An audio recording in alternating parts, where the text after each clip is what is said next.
మిత్రులు అడుగుతున్నారు మగతనం లేకపోయినా రతిలో పాల్గొనడం ఎలా అని. రతి అనేది ఇద్దరు వ్యక్తుల మధ్యలో ఉండేది.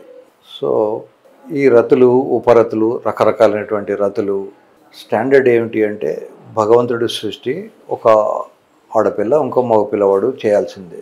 అలా కాకుండా ఇద్దరు మగవాళ్ళు, ఇద్దరు ఆడవాళ్ళు ఇలా శృంగారంలో పాల్గొనడం పూర్వకాలంలో ఉండింది, ఈ కాలంలో కూడా వచ్చేసింది. ఎందుకంటే ఇప్పుడున్న social life is totally different. ఇదివరకు మహా అయితే 15-16 ఏళ్ళు వచ్చేసరికి పెళ్ళిళ్ళు చేసేవాళ్ళు. సో వాళ్ళకి ఒక కంబైన్డ్ ఫ్యామిలీలో ఉండేవాళ్ళు, ఇంట్లో పెద్దవాళ్ళు, ముసలాళ్ళు, మిగతా రకాలు.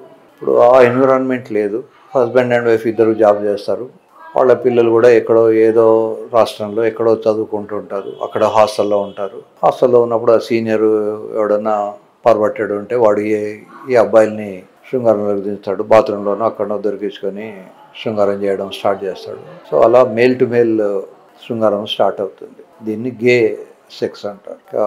అమ్మాయిలు కూడా చదువు కోసం కానీ, ఉద్యోగం కోసం కానీ ఇంటిని వదిలేసి వేరే రాష్ట్రాలు, వేరే దేశాల్లోకి వెళ్తుంటారు. అక్కడ కూడా వాళ్ళకు హాస్టల్ మేట్సో లేదా రూమ్ మేట్సో ఉంటుంటారు. సో అమ్మాయికి కలిసి కూడా శృంగారం జరుగుతూ ఉంటుంది. దాన్ని లెస్బియన్ అంటారు. సో శృంగారం చేయడానికి మగతనమే ఉండక్కర్లేదు. ఇద్దరు అమ్మాయిల మధ్యలో మగతనం ప్రశ్నే లేదు. అట్లాగే ఇద్దరు అబ్బాయిల మధ్యలో ఉండేది కూడా మగతనం కాదు. అప్పుడు వాళ్ళు ఓరల్ సెక్స్ కానీ, ఏనల్ సెక్స్ కానీ చేస్తూ ఉంటారు.